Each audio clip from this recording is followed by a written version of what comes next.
Baiklah, perkenalkan, nama saya Fauzul Abrar. Saya berasal dari kelas AB 4209. Baiklah, di sini saya akan menjelaskan materi tentang GCG. Materi yang pertama yaitu definisi dan teori tentang tata kelola. Para ahli berpendapat, fakta bahwa tata kelola muncul sebagai masalah di berbagai disiplin ilmu dan program penelitian. Tidak dapat disimpulkan sebagai fakta bahwa ilmuwan sosial hanyalah pengikut metode yang berdedikasi, melompat ke program penelitian atau diskusi konseptual apapun yang kebetulan terjadi. Penjelasan ruang lingkup teori tata kelola. Ada 4 elemen definisi ini yang layak untuk dibahas lebih lanjut. Pertama, kita harus menjelaskan apa yang dimaksud dengan aturan. Aturan yang tertanam dalam sistem tata kelola dapat membentang dari formal ke informal. Konsep kolektif adalah elemen kedua dalam definisi yang perlu dipikirkan. Keputusan kolektif agak jelas, adalah keputusan yang diambil oleh sekumpulan individu. Namun yang terpenting, meskipun kita biasanya dapat mengekspresikan preferensi kita melalui berbagai mekanisme melalui proses pengambil keputusan yang disepakati. Hasil dari proses tersebut kemudian diberlakukan.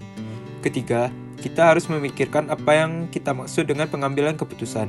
Pengambilan keputusan dapat menjadi strategis tetapi juga dimuat dalam praktik implementasi setiap hari dari suatu sistem atau organisasi. Elemen terakhir dalam definisi kami tentang tata kelola yang perlu mendapat perhatian lebih lanjut adalah gagasan bahwa dalam tata kelola tidak ada sistem kendali formal yang dapat mendikte hubungan dan hasil. Materi selanjutnya yaitu tata kelola dalam administrasi publik dan ilmu politik. Administrasi publik terus bergerak menuju teori kerjasama, jaringan pemerintahan, dan pembangunan dan pemeliharaan institusi. Administrasi publik, baik dalam praktik maupun teori, mereposisi dirinya sendiri untuk menangani masalah-masalah menakutkan yang terkait dengan disartikulasi negara. Singkatnya, administrasi publik yang direposisi adalah ilmu politik yang membuat pekerjaan negara yang terfragmentasi dan terdisartikulasi. Membuat tata kelola bekerja dengan 5 jalinan benang teori. Yang pertama yaitu teori manajemen jaringan, teori delegasi, teori interpretasi sosial, sekolah rasional terbatas, hingga teori kelembagaan budaya. Governance debat dalam administrasi publik dan politik. Pemerintah terjadi tanpa pemerintah, tetapi ada perbedaan penekanan antara mereka yang melihat pemerintah melalui mata pengaruh pemerintah dan mereka yang melihatnya dalam cara yang kurang terstruktur. Kedua perspektif tersebut paling baik dilihat dari sisi berlawanan dari sebuah koin daripada dalam konflik satu sama lain. Materi selanjutnya yaitu kaitan antara tata kelola dan hubungan internasional. Kekuasaan negara melalui pemerintahan global. Menurut Michelman, mengemukakan 4 tesis tentang apa yang seharusnya merongrong negara bangsa. Pertama, kapitalisme, sekarang global, transisional, panca industri, informasional, konsumeris, neoliberal, dan restrukturisasi. Merusak negara bangsa. Kedua, batas-batas global baru, terutama ancaman lingkungan dan populasi, yang mungkin menghasilkan masyarakat yang berisiko, telah menjadi terlalu luas dan mengancam untuk ditangani oleh negara bangsa saja. Ketiga, politik identitas dan gerakan sosial baru, dengan menggunakan teknologi baru, telah meningkatkan arti penting identitas lokal dan transisional, yang beragam dengan mengorbankan identitas nasional dan identitas kelas yang luas yang sebelumnya ditangani oleh negara sendiri.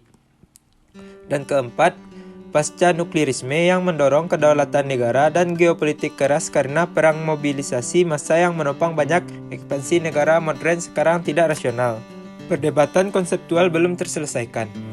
Ada 3 tema konseptual utama untuk perdebatan seputar tata kelola yang melintasi disiplin. Yang pertama menyangkut peran negara dalam pemerintahan global. Yang kedua berkaitan dengan hubungan sebab akibat antara globalisasi dan pemerintahan global. Sementara mayoritas ahli hubungan internasional menganggap hubungan antitesis berkaitan dengan potensi pemerintahan global untuk mengubah bias utara dari hubungan kekuasaan global di tengah sinisme yang meluas. Materi selanjutnya yaitu kaitan antara tata kelola dan kajian sosiolegal atau sosiohukum.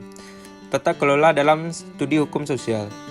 Hukum secara luas dianggap diwakili dan diajarkan sebagai upaya sadar oleh masyarakat untuk menjadi rasional dan adil, tertib dan adil, dan benteng melawan anarki. Selanjutnya yaitu respon legal sosial akan good governance. Tata kelola yang baik menyangkut pembagian optimal antara pemerintah, pasar dan masyarakat sipil, yang memerlukan perubahan hukum dan administratif. Selanjutnya, hukum dan kekuasaan. Proposisi kunci vokal tentang pemerintahan, kekuasaan, dan hukum. Individu sebagai objek untuk strategi pengaturan diri. Materi selanjutnya yaitu definisi tata kelola perusahaan. Tata kelola korporasi. Menurut OECD, memandang peran tata kelola perusahaan sebagai dua hal. Pertama, mencakup cara pemegang saham, manajer, karyawan, kreditor, pelanggan, dan pemangku kepentingan lainnya berinteraksi satu sama lain dalam membentuk strategi perusahaan. Kedua, terkait dengan kebijakan publik dan kerangka regulasi hukum yang memadai, yang penting untuk pengembangan sistem pemerintahan yang baik. Teori ekonomi tentang corporate governance. Titik awal literatur tata kelola perusahaan dari perspektif ekonomi bertumpu pada gagasan Quassin bahwa perusahaan ada sebagai perhubungan kontak berbasis pasar. Rekomendasi dalam corporate governance. Pertama, di sini jawabannya tampak kurang jelas. Tuntutan untuk menyelaraskan kepentingan antara manajer dan pemegang saham untuk menyelesaikan masalah keagenan terbukti sulit dipenuhi. Kedua, hubungan antara kinerja perusahaan dan harga saham kurang jelas. Sentimen pasar dan faktor industri menjadi penyebab utama pergerakan saham. Komparasi sistem governance. Penjelasan yang bersaing ini berpusat pada faktor hukum dan politik yang telah dikaitkan dengan pengaturan tata kelola berbeda. Yang pertama ada penjelasan hukum, penjelasan politik, perspektif sejarah, dan konvergensi. Materi selanjutnya yaitu definisi tata kelola partisipatif. Tata kelola partisipatif dengan demikian mewujudkan atribut ini dari teori tata kelola dalam upayanya untuk terlibat dengan masalah nyata dari mencari solusi praktis. Makna tata kelola partisipatif. Keberagaman di dalam praktik dan teori. Menurut Fung dan Wright, menggambarkan pemerintahan partisipatif sebagai bentuk percobaan dalam desain pemerintahan demokratis yang mencoba untuk menjawab tantangan hilangnya vitalitas demokrasi. Perhatian yang belum ditanggapi secara memadai oleh kiri dan kanan. Mereka mendukung keterlibatan substantif dan negara, terutama dari kiri spektrum politik untuk mengembangkan strategi demokrasi transformatif yang memajukan nilai-nilai keadilan sosial egaliter, kebebasan individu yang dikombinasikan dengan kontrol rakyat atas keputusan kolektif, komunitas, dan solidaritas. Selanjutnya, tata kelola partisipatif dan efektivitasnya. Efektivitas adalah bagian penting dari klaim diskursif dari pemerintahan partisipatif, karena ini berkembang sebagai tanggapan atas ketidakpuasan yang meluas dengan ketidakefektifan metode tradisional pemerintah dalam menangani kompleksitas sosial yang berkembang. Materi terakhir yaitu definisi tata kelola lingkungan. Dalam konteks ini, tata kelola lingkungan global dipahami secara longgar sebagai yang berfokus pada regulasi lingkungan dan aktor yang berdampak pada mereka. Peralihan dalam nilai pengembangan epistemologikal. Meskipun ada transformasi yang jelas dalam nilai-nilai yang berkaitan dengan lingkungan, pertumbuhan dan perkembangan, perdebatan terus berlanjut. Di satu sisi, modernitas itu sendiri dengan penekanan pada ekstraksi, industrialisasi, dan pertumbuhan, sedang dikritik dengan seruan untuk evaluasi ulang. Banyak meta-narasi sentral dari dunia industri barat yang makmur. Pengaruh multidisiplin diskurs tata kelola lingkungan. Pengakuan lingkungan sebagai perhatian global, tetapi juga kesadaran akan hubungan global lokal yang kompleks dan memperumit tata kelola. Pentingnya negara sebagai aktor tata kelola utama, tetapi juga ketidakcukupannya dan munculnya aktor baru dari sektor sukarela dan swasta.